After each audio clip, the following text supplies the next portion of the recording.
The sound of breaking glass cut through the evening chatter like a knife. In that split second, as chaos erupted around them, nobody in the crowded restaurant could have imagined that their salvation would come from the quiet man in the corner booth who had been peacefully eating his dinner just moments before. What happened next would reveal a secret that had been hidden in plain sight for years. A secret that would change everything they thought they knew about the mild-mannered regular customer who always ordered the same meal, always sat alone, and always left a generous tip. Sometimes heroes don't wear capes. Sometimes they wear baseball caps and order chicken parmesan every Tuesday night.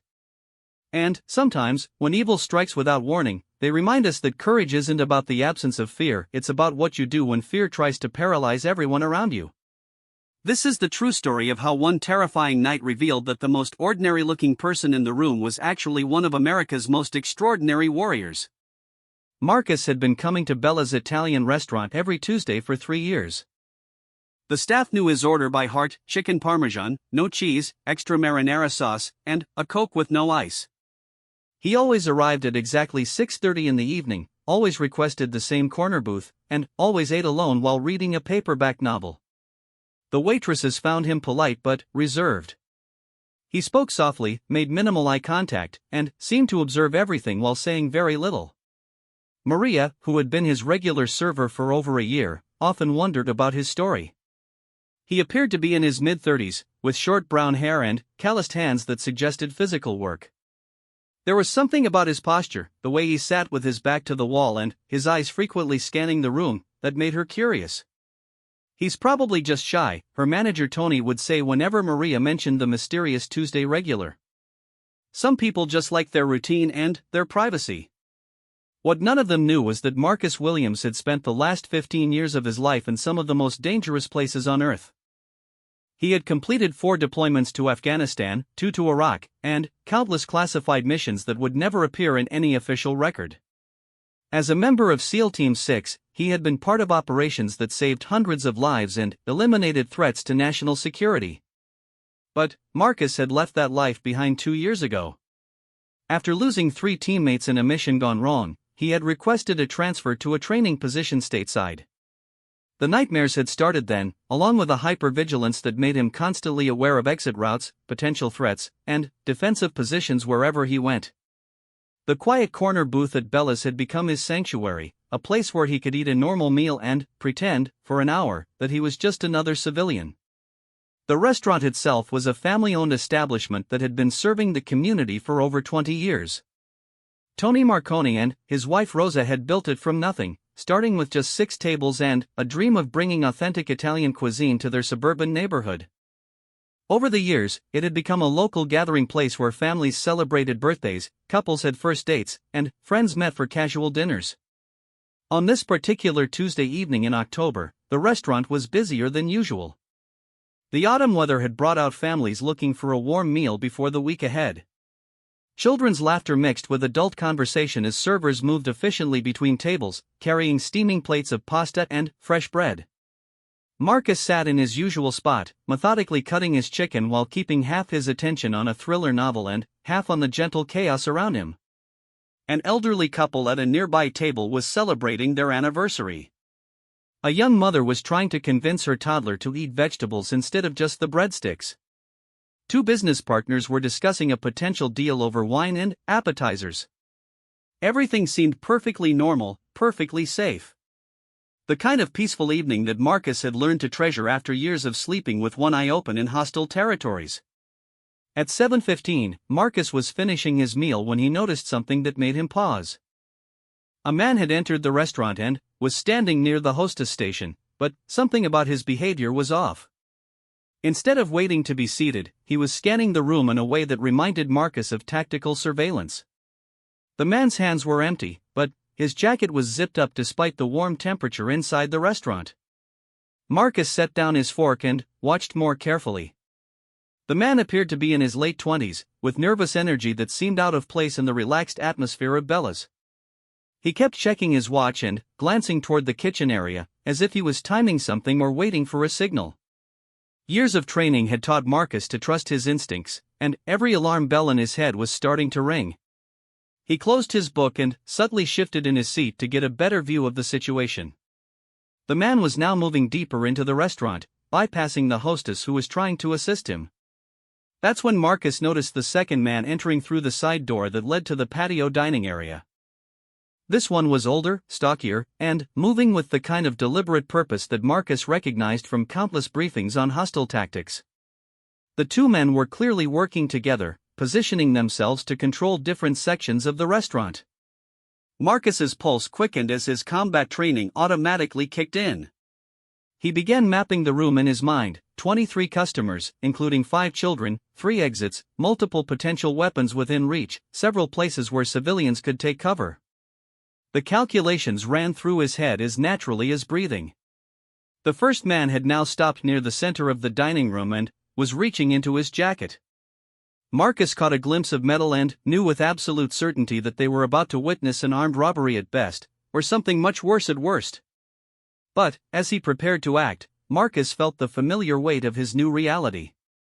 He wasn't on a mission anymore. These weren't enemy combatants in a war zone. These were criminals in his peaceful Tuesday refuge, threatening innocent people who had no idea what was about to happen. For a split second, Marcus found himself frozen between two worlds: the highly trained warrior he had been and the quiet civilian he was trying to become. The internal struggle lasted only a moment, but it felt like an eternity as he watched the first gunman's hand emerge from his jacket, revealing the barrel of a pistol. The choice was no longer his to make. Evil had walked into his sanctuary, threatening the innocent people around him. Every instinct, every hour of training, every promise he had made to protect the defenseless came flooding back in an instant. Marcus Williams, retired Navy SEAL, was about to go back to work. The transformation began before the first shot was fired. Years of muscle memory and tactical training overrode his desire for a peaceful civilian life as Marcus assessed the situation with the cold precision of a professional warrior. The man with the gun was now pointing it at the hostess, shouting something about money and cooperation. Panic began to ripple through the restaurant as customers realized what was happening. A woman screamed. A child started crying.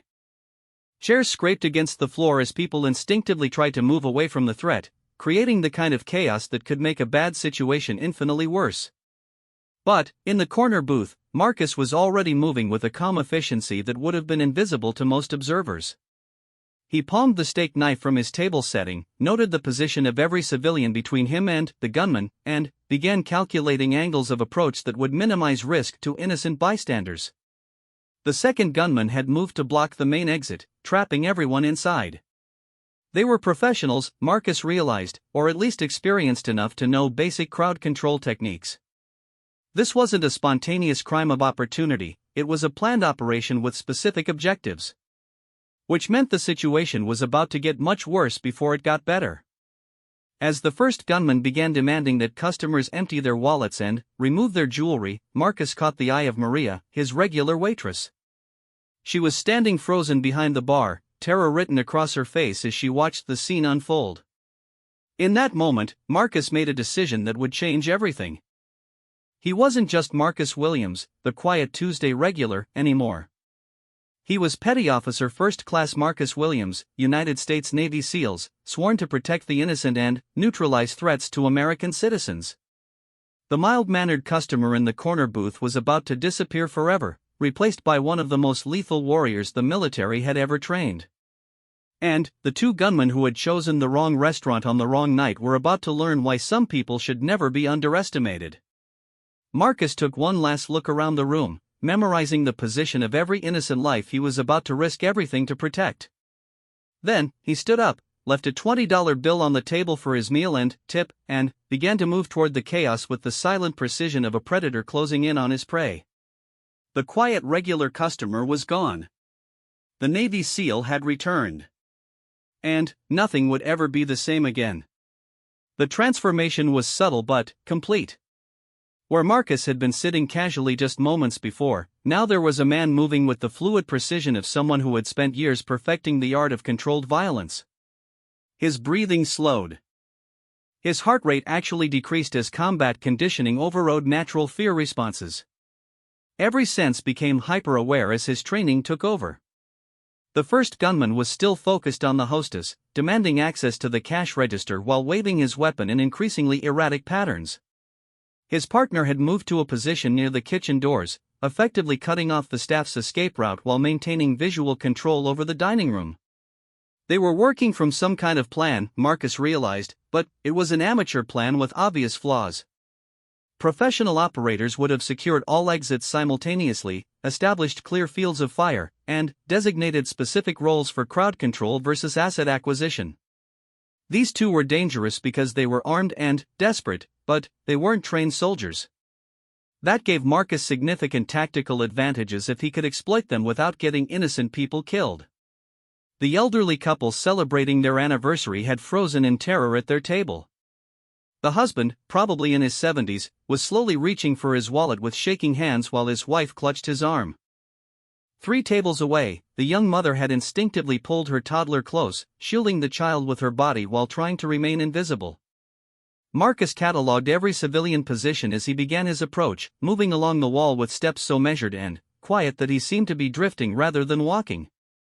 His years of training had taught him how to move through hostile environments without drawing attention, how to use shadows and blind spots to remain undetected until the moment of action.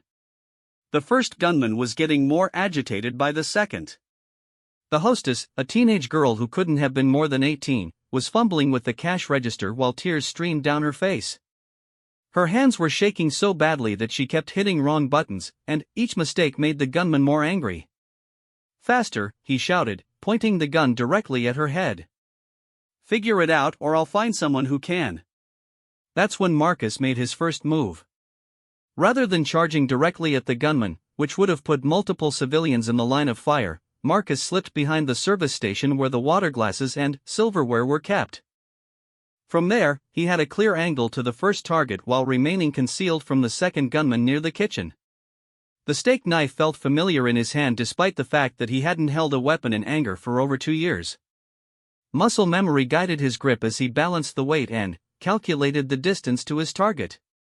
15 feet. An easy throw for someone who had trained with blades since basic training, but complicated by the fact that a miss could result in the weapon striking an innocent bystander. Marcus needed a distraction, something that would draw both gunmen's attention away from the civilians long enough for him to close the distance without risking collateral damage. He scanned the room for options and found one in the form of the anniversary couple's wine bottle. Moving with the silence of a ghost, Marcus crept to within arm's reach of their table. The husband looked up at him with confusion, then growing amazement as Marcus held a finger to his lips and gently took the wine bottle from the table. The old man's eyes widened as he began to understand that help had arrived from the most unexpected source. Marcus retreated to his position behind the service station, weighed the bottle in his hand, and prepared to create the chaos he needed to regain control of the situation. The plan was simple: throw the bottle toward the far corner of the restaurant to draw both gunmen's attention, then move on the first target while he was distracted. If executed properly, it would give Marcus the element of surprise he needed to neutralize one threat before the second gunman could react. But, as Marcus raised the bottle to throw, the situation suddenly deteriorated beyond anything he had anticipated. A police siren wailed in the distance, growing closer by the second. Someone outside had obviously called for help, which should have been good news. Instead, it caused both gunmen to panic in ways that turned a robbery into a potential massacre. The first gunman spun toward the windows, his finger tightening on the trigger as he realized their escape window was closing. The second gunman began shouting orders about moving faster and finding a back exit. What had been a controlled robbery was rapidly becoming a hostage situation with multiple armed subjects who were running out of options. Marcus watched in growing alarm as the first gunman grabbed the teenage hostess by the arm and dragged her away from the cash register. The weapon was now pressed against her temple as he used her as a human shield while scanning the room for threats. His partner had drawn a second weapon and was pointing it at the dining room full of terrified customers. "Nobody moves," the first gunman screamed. "Police want to play games, we'll give them games. Everyone on the ground, now." Customers began dropping to the floor, some crying, others praying quietly. Parents covered their children with their own bodies. The elderly anniversary couple helped each other down with obvious difficulty, the husband's face pale with the strain of sudden movement. Marcus found himself in an impossible position. The element of surprise was rapidly disappearing as both gunmen became more alert and defensive. The approaching police sirens meant that trained law enforcement would arrive soon, but they would also escalate the situation beyond the gunman's ability to control it rationally. In Marcus's experience, cornered amateurs with weapons were far more dangerous than professional soldiers. Professionals had training, discipline, and, usually, clear objectives. Amateurs had fear, desperation, and a tendency to make catastrophically bad decisions when under pressure. The sirens were getting louder. The gunmen were getting more desperate. And innocent people were about to die unless someone with the training to stop it took action immediately. Marcus made his choice. Instead of the distraction throw he had planned, Marcus stood up slowly from behind the service station, his hands visible but the steak knife palmed against his wrist where it couldn't be seen. He moved into the open with the calm confidence of someone who had faced death so many times that it no longer held any terror for him. Both gunmen immediately turned their weapons toward him, exactly as he had intended. By making himself the primary threat, Marcus had drawn their focus away from the helpless civilians and onto himself. It was a calculated risk that could easily result in his death, but it also gave him the best chance of preventing a massacre. "Easy," Marcus said in the same calm voice he had always used to order his chicken parmesan. "No need for anyone to get hurt here." The first gunman, still holding the hostess against his chest, laughed with an edge of hysteria. "You think you're some kind of hero? Get on the ground before I put a bullet in your head." Marcus continued walking forward with measured steps, his hands still raised but his body language radiating a confidence that seemed to confuse both gunmen. He had done this before, in Afghan villages and Iraqi safe houses, approaching armed enemies with the kind of calm authority that sometimes made them hesitate just long enough to be disarmed. "I'm not a hero," Marcus replied quietly. "I'm just a guy who comes here every Tuesday for dinner. But you're pointing guns at people I know, and that's not going to work for me." The second gunman was getting agitated, swinging his weapon back and forth between Marcus and the cowering customers. "He's stalling. They're trying to set up outside. We need to move now." That's when Marcus saw his opportunity. The second gunman had turned slightly toward the windows to check for police positions, creating a brief window where only one weapon was directly focused on him. The first gunman was still using the hostess as a shield, but his attention was divided between Marcus and the approaching sirens. Marcus had been in similar situations dozens of times in his military career, but never with this many innocent lives hanging in the balance. In combat zones, collateral damage was an unfortunate reality that soldiers learned to accept. In a neighborhood restaurant full of families, failure meant something entirely different. The elderly couple was still on the floor near his feet. The young mother was trying to comfort her crying child while keeping both of them as low as possible. Maria was behind the bar, her dark eyes wide with terror as she watched her quiet Tuesday regular transform into something she had never imagined. Marcus took another step forward, closing the distance between himself and the first gunman to 12 feet. Close enough to act, but far enough away that his movement wouldn't immediately trigger a defensive response.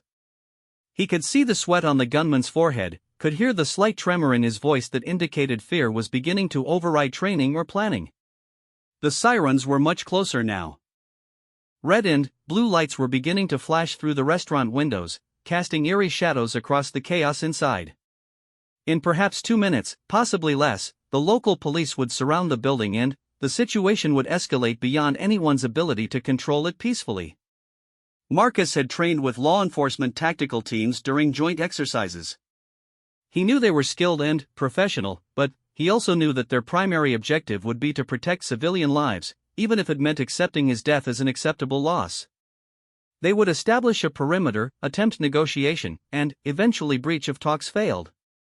By that time, terrified amateurs with guns would likely have killed multiple innocents in panic and desperation. Marcus couldn't let that happen. Not in his sanctuary. Not to these people who had unknowingly provided him with a peaceful refuge from the nightmares of his military service. "You know what?" Marcus said, taking another small step forward. "I think we got off on the wrong foot here. My name's Marcus. What's yours? The simple question seemed to surprise the first gunman, who had probably expected threats or pleas rather than casual conversation from someone looking down the barrel of his weapon. The slight confusion gave Marcus exactly what he needed, a moment of hesitation that would determine whether the next few seconds ended in tragedy or salvation. Marcus was done being the quiet regular customer. It was time to remind these two why some people should never be cornered, and why the most dangerous enemies are often the ones who look the most harmless. The Navy SEAL was fully back now, and he was done asking nicely. Time seemed to slow as Marcus calculated his next move with the precision of a chess master planning multiple moves ahead. The first gunman was still holding the teenage hostess, but his grip had loosened slightly as confusion replaced some of his fear. The weapon was no longer pressed directly against her temple, creating a narrow window of opportunity that might not come again. The second gunman was becoming increasingly agitated, swinging his pistol between Marcus and the windows where police lights were now clearly visible. His inexperience was showing in the way he moved, telegraphed his intentions seconds before acting and leaving himself vulnerable to someone with the training to exploit those mistakes. Marcus continued his slow approach, his voice maintaining the same calm tone he had used with countless hostile subjects over the years. Look, guys, I get it. Sometimes things go sideways and you end up in a situation you didn't plan for. But right now you have a choice. You can walk out of here before this gets worse, or you can wait for the police to make that choice for you. Shut up, the first gunman screamed, his voice cracking with stress. You don't know anything. We're not going anywhere without what we came for. The hostess whimpered as his grip tightened on her arm again. Marcus could see the bruises forming where the gunman's fingers dug into her skin. She was just a kid, probably working part-time to pay for college, and now she was caught in the middle of a nightmare that would haunt her for years even if she survived. Marcus had seen that look before, in the eyes of civilians caught in combat zones.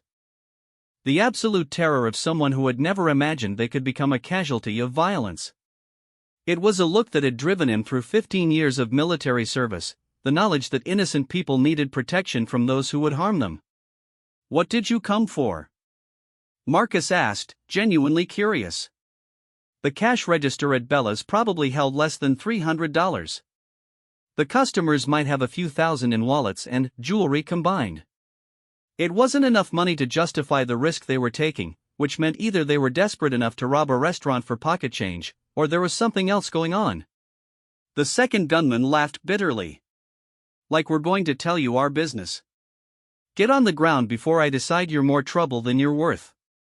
Marcus ignored the command and took another step forward, now close enough that he could smell the fear sweat on both men. His combat experience had taught him that desperate people became predictable in their desperation. They would either run, surrender, or lash out violently.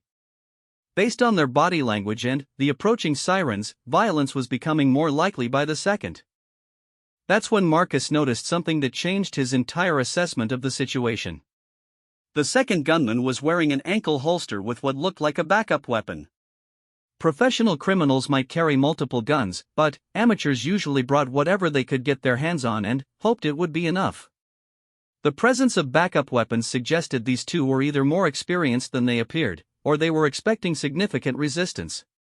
Either way, it meant the situation was even more dangerous than Marcus had initially calculated. The sirens were now so close that they could hear radio chatter from the police units outside. Voices through megaphones began attempting to establish contact with anyone inside the restaurant. Standard procedure: contain the scene, establish communication, attempt peaceful resolution before considering tactical options. Marcus had perhaps 90 seconds before the police would begin making demands that would force the gunman into increasingly desperate choices. He needed to act before that happened, but he also needed to make sure his intervention didn't trigger the massacre he was trying to prevent. Marcus, a voice called from behind the bar. Maria had found her courage and was trying to get his attention. There's a fire exit through the kitchen. I can show them. The offer was brave but potentially catastrophic. If the gunman tried to move the hostages through the kitchen, it would create a choke point where escape was impossible and violence became inevitable. Marcus needed to keep everyone in the main dining room where he could control the situation. "Thanks, Maria," Marcus replied without taking his eyes off the gunman, "but I think these gentlemen want to handle this professionally. Right, guys? No need to involve the staff in your business." The first gunman was beginning to sweat profusely, his hand trembling as he struggled to maintain control of both his weapon and his hostage. Marcus could see the exact moment when desperation began to override whatever planning had brought them here. The man's eyes darted between Marcus, the police lights outside, and the various exits as he realized his situation was rapidly becoming impossible. Marcus had seen that look before, in enemy combatants who knew they were surrounded with no way out. It usually preceded either surrender or a final, violent attempt to fight their way free. Given the weapons and the hostage, Marcus suspected these two would choose violence. That's when he made his final calculation and committed to action. Instead of continuing his slow approach, Marcus suddenly sat down in an empty chair at the nearest table, as if he were simply taking a seat for dinner. The unexpected movement confused both gunmen, who had been braced for either an advance or a retreat. Nobody expects someone to casually sit down while being threatened with a gun. "You know what I think?" Marcus said conversationally, leaning back in the chair as if he had all the time in the world. "I think you two came here for something specific, and it wasn't the cash register. Maybe someone told you there would be something valuable here tonight, or maybe you're working for someone who wants to send a message to Tony and Rosa." The second gunman's eyes widened slightly, confirming Marcus's suspicion that this wasn't a random robbery. There was something specific about Bella's restaurant that had drawn them here, something worth the risk of armed robbery in a family establishment. Marcus continued talking while subtly shifting his position in the chair. "The problem is, whatever you were expecting to find, it's not here. So now you're stuck in a situation that's getting worse by the minute, holding a gun on people who can't give you what you want." "You don't know what you're talking about," the first gunman said, but his voice lacked conviction. Marcus could hear the doubt creeping in, the realization that their information might have been wrong or their timing might have been off. The police megaphone outside began making standard demands for communication. "This is the police. We want to talk to whoever is in charge inside the restaurant. Pick up the phone and let's work this out." That announcement pushed both gunmen past their breaking point. The first one began dragging his hostage toward the kitchen while the second kept his weapon trained on the dining room full of terrified customers. They were going to try to fight their way out through the back exit, taking the teenage girl with them as insurance. Marcus couldn't let that happen. In one fluid motion that seemed to defy the laws of physics, Marcus exploded from the chair with the steak knife in his hand and the full weight of 15 years of combat training behind him. He moved with the lethal precision of a man who had killed enemies in their sleep, who had fought hand-to-hand in bombed-out buildings, who had survived countless battles by being faster, smarter, and more ruthless than anyone who threatened innocent lives. The second gunman, closer to Marcus's position, was his first target. Marcus closed the 12-foot distance in less than 2 seconds, moving low and fast to minimize his profile while the gunman tried to track him with his weapon. The knife found its target in the man's wrist, severing tendons and forcing his hand to open involuntarily as his gun clattered to the floor. Marcus was already moving toward the first gunman as the second one fell to his knees, screaming and clutching his wounded arm. The hostess saw Marcus coming and instinctively ducked, removing herself as a shield just as the first gunman tried to swing his weapon toward this new threat. But Marcus was already inside his reach, moving with the close-quarters combat techniques that had kept him alive in doorways and alleyways across the Middle East. His left hand caught the gunman's wrist and twisted, applying leverage that human joints simply couldn't resist. The gun went flying as Marcus's right elbow found the man's throat with surgical precision, dropping him unconscious to the floor in seconds. The entire encounter had lasted less than 30 seconds. Both gunmen were neutralized, their weapons secure, and not a single innocent person had been harmed. Marcus stood over the unconscious first gunman, breathing normally, as if he had just finished his dinner rather than engaged in life-or-death combat. The restaurant was absolutely silent except for the police sirens outside and the whimpering of the wounded second gunman.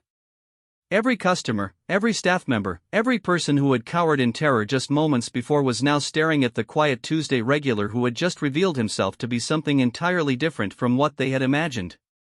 Marcus looked around the room, taking inventory of the situation. The teenage hostess was shaken but unharmed. The elderly anniversary couple was helping each other to their feet.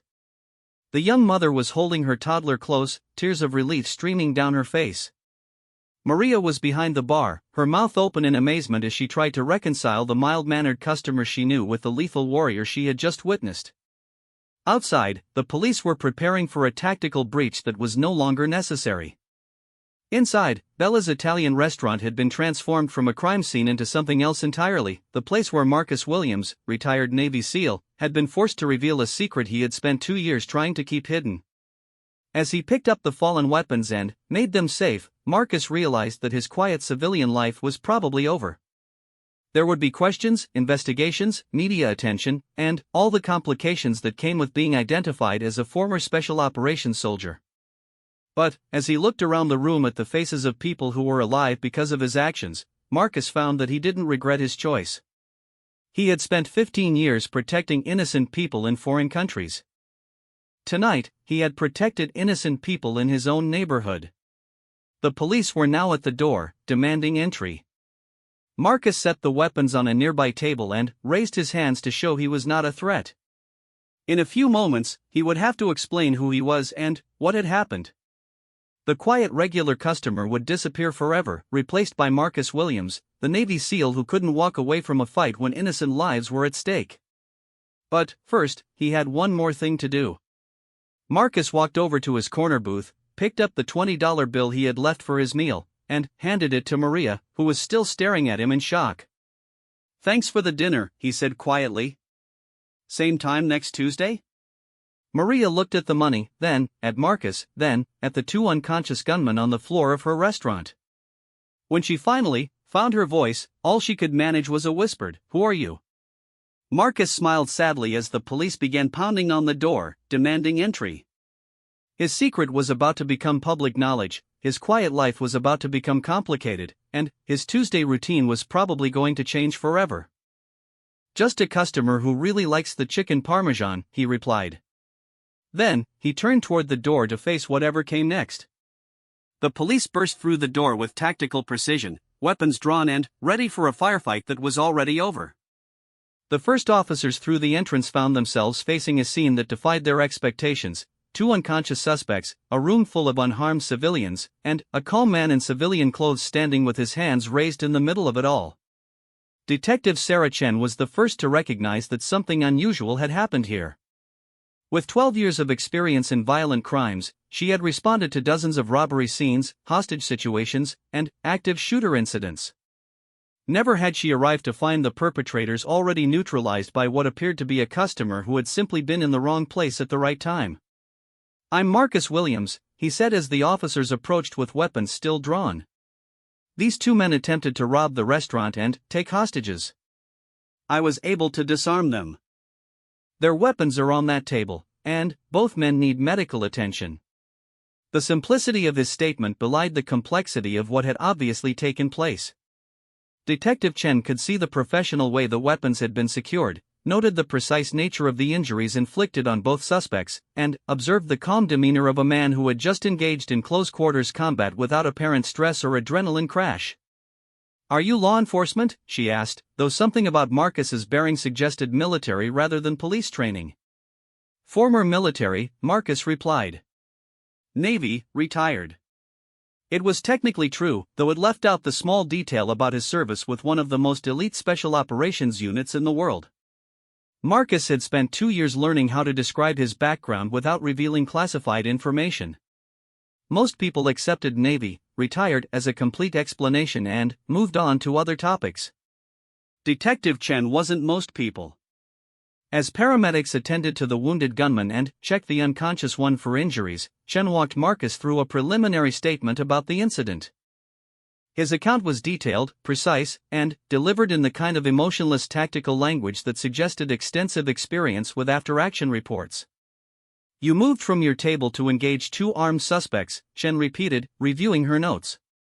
"Without backup, without knowing if there were additional threats, and with multiple civilians in potential crossfire. That's either very brave or very foolish, Mr. Williams." Marcus considered the observation. "Maybe both." But people were going to die if someone didn't act. I had the training to minimize that risk. What kind of training? The question Marcus had been dreading since he decided to intervene. He could continue with vague references to military service, but Detective Chen's sharp eyes suggested she wouldn't be satisfied with evasions. More importantly, the media was already gathering outside the restaurant, drawn by police activity and scanner traffic that promised a dramatic story. Marcus realized his secret was about to become public knowledge whether he cooperated or not. Someone would recognize his name, or run his background, or simply piece together the evidence of his capabilities demonstrated tonight. The choice wasn't whether to reveal his identity, but how to control that revelation. Special Operations, Marcus said finally. SEAL Team 6. 15 years active duty, retired 2 years ago. The effect of his words rippled through the restaurant like a stone thrown into still water. Detective Chen's eyebrows raised slightly as she made the connection between his casual description and the reality of what that meant.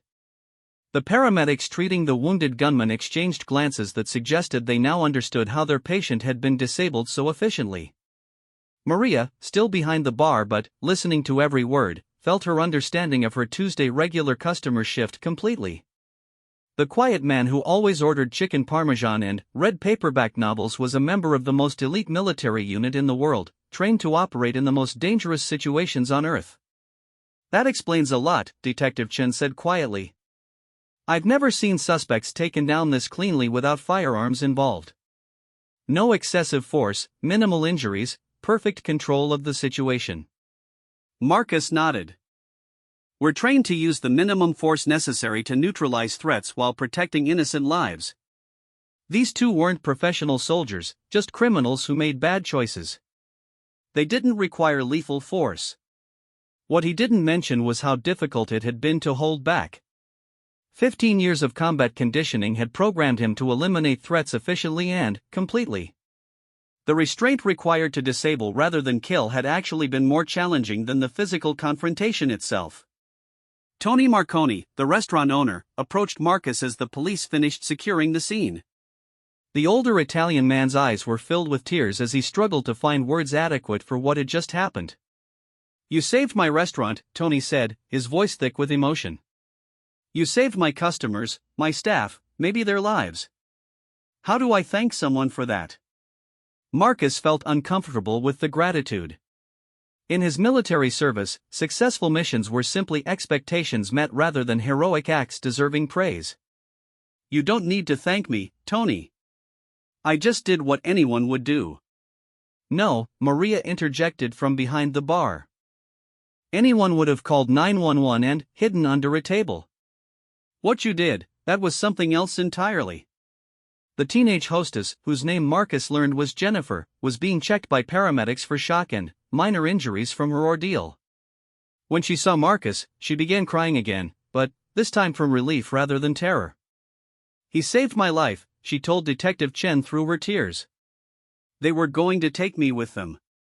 I heard them talking about it. If he hadn't stopped them.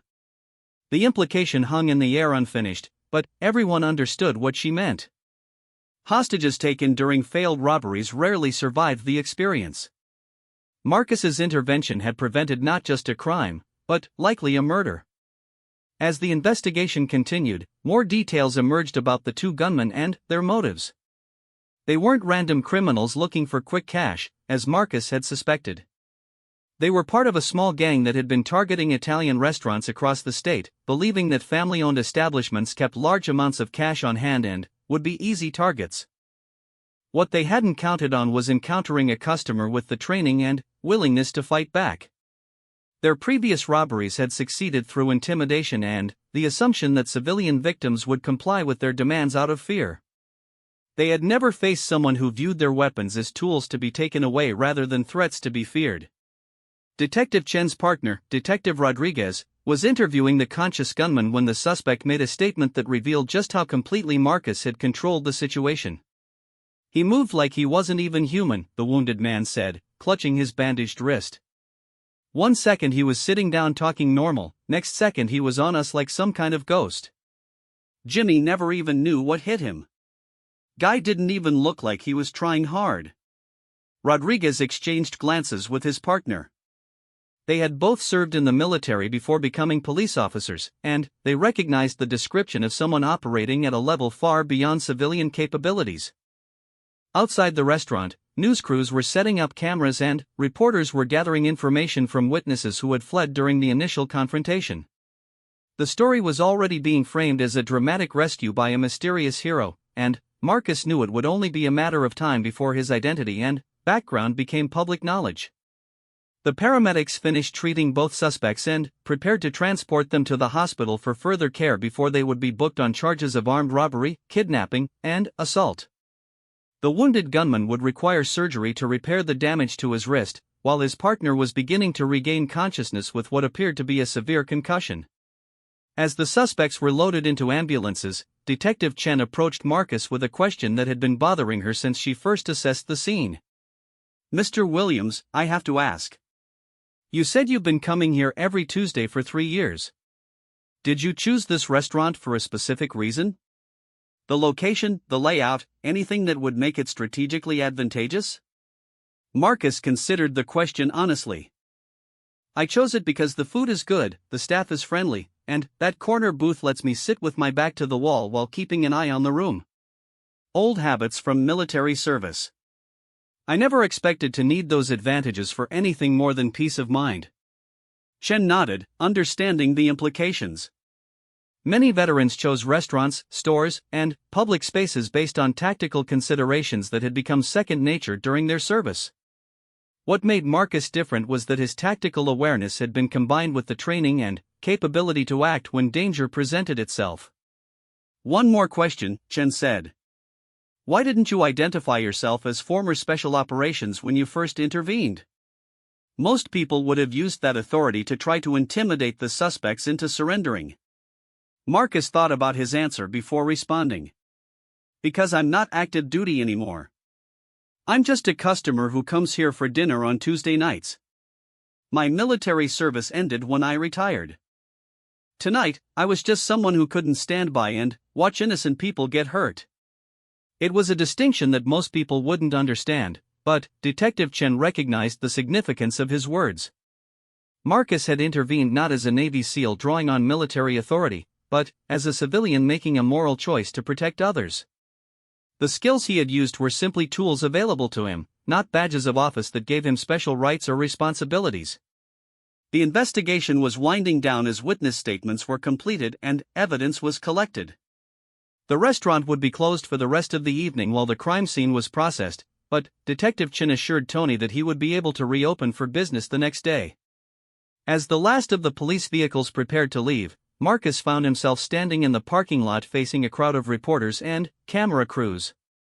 His quiet anonymity was about to end permanently, replaced by whatever narrative the media chose to construct around the evening's events. "Mr. Williams," a reporter called out. "Can you tell us about your military background? How does someone go from Navy SEAL to restaurant customer?" Marcus looked at the cameras, then back at Bella's Italian restaurant where Tony was turning off the lights and Maria was wiping down tables in preparation for tomorrow's business. His sanctuary had been violated, his secret revealed, and his peaceful civilian life effectively ended. But 23 innocent people had gone home safe to their families tonight because he had been willing to give up that peace. Sometimes, Marcus said to the gathered media, heroes aren't the people who want to be heroes. Sometimes they're just the people who happen to be in the right place when someone needs help. Then, he walked to his car, drove home to his quiet apartment, and began preparing for the reality that his Tuesday dinners at Bella's would never be the same again. The quiet regular customer was gone forever.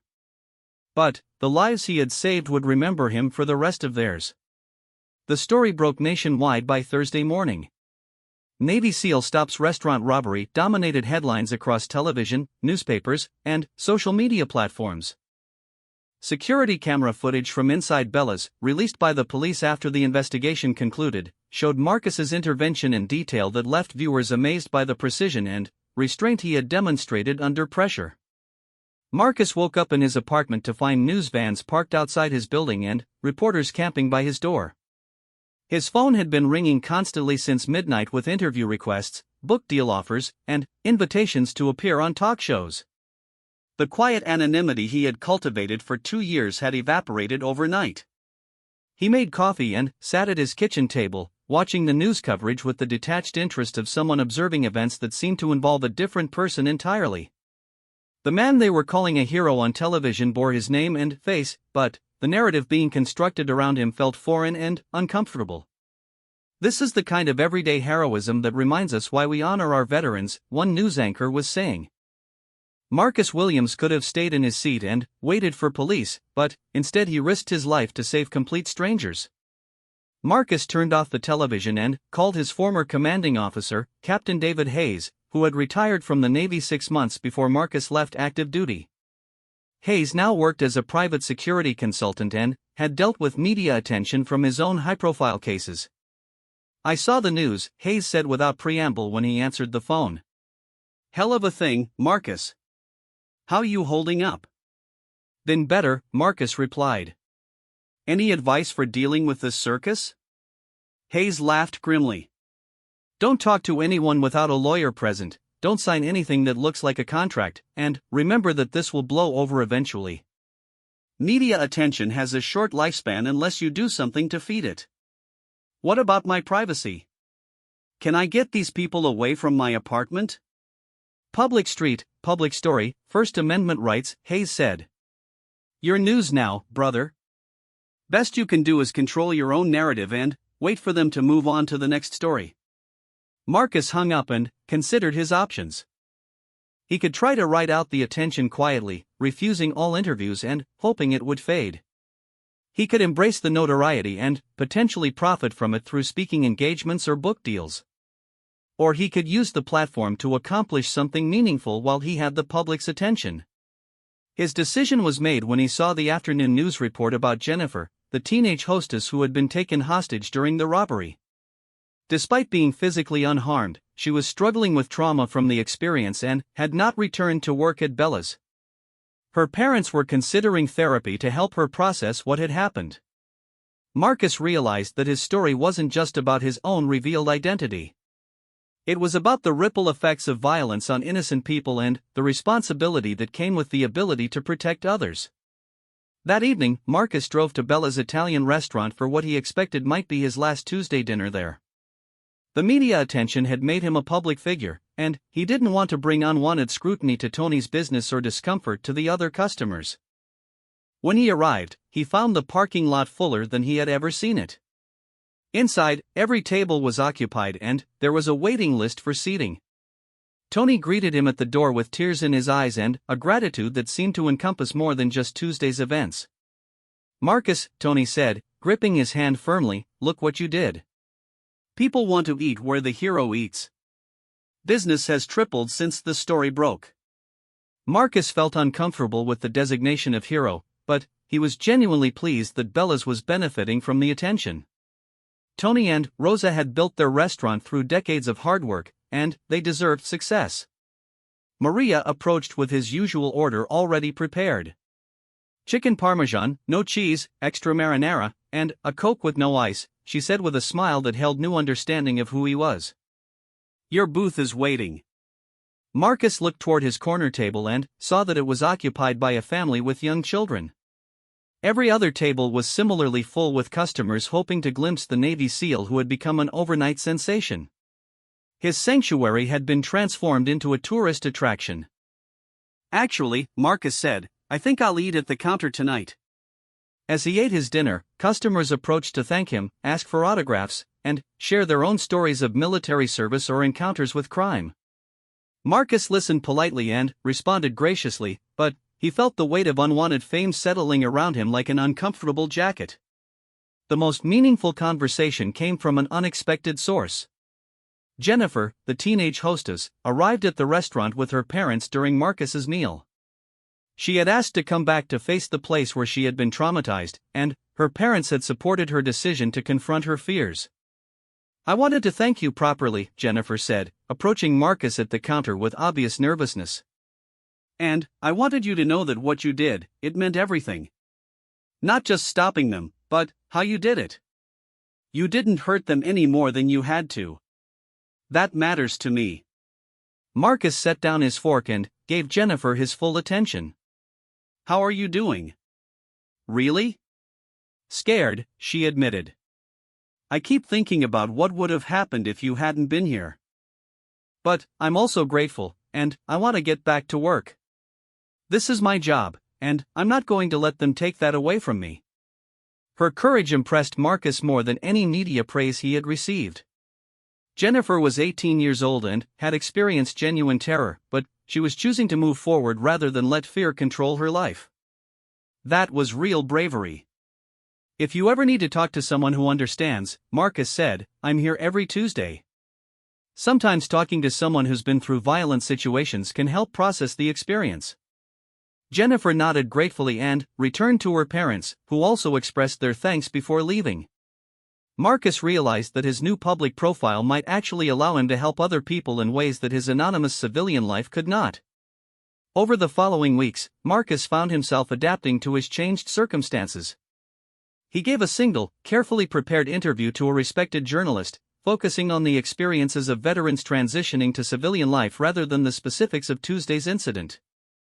He used the platform to discuss the challenges that many former military personnel faced in finding purpose and community after leaving service.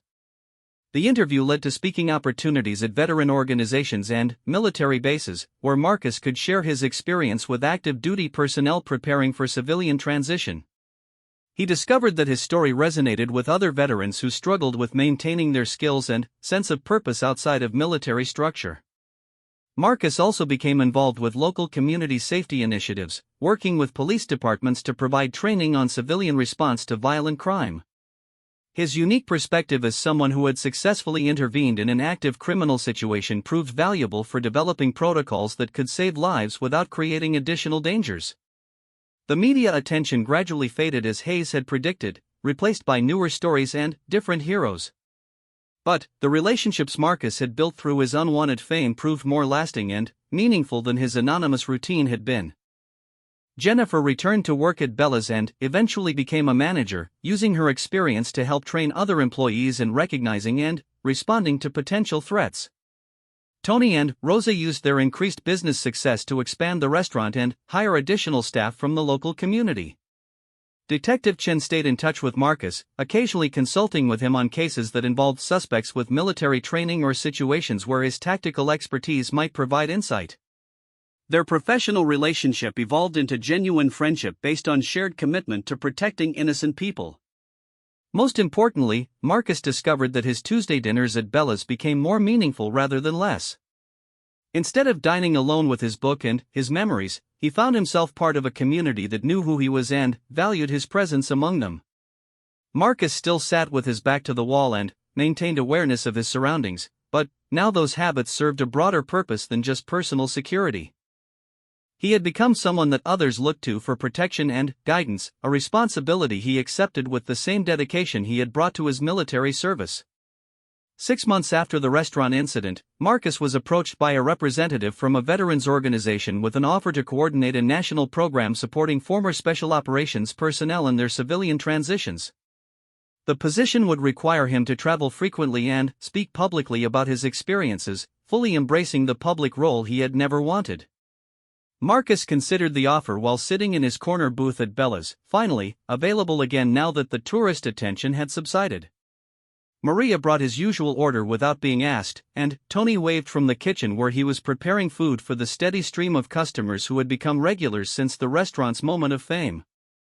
"You're thinking about something serious," Maria observed, noting his thoughtful expression. "Job offer," Marcus replied. "Something that would help other veterans, but it would mean giving up my quiet life permanently." Maria smiled as she refilled his Coke. "Marcus, you never had a quiet life.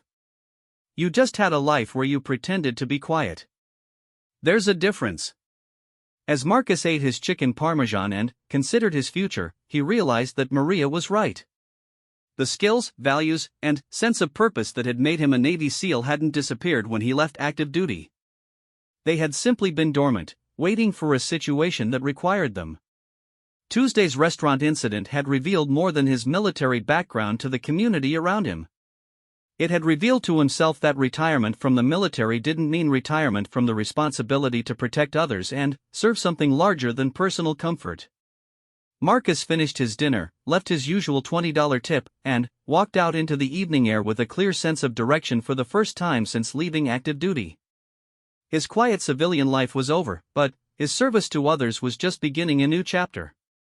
The next Tuesday, Marcus returned to Bella's as usual, but this time he brought with him 2 other veterans who were struggling with their own transitions to civilian life. They sat at a larger table, shared stories over dinner, and began building the kind of brotherhood that had sustained Marcus through his military service. His corner booth remained empty that night, saved for him by Tony's respect for tradition. But Marcus had discovered something better than solitude, a community of people who knew his true identity and valued his presence among them. Sometimes the best way to hide in plain sight is to stop hiding entirely and become exactly who you were meant to be. Marcus Williams, Navy SEAL, was finally home.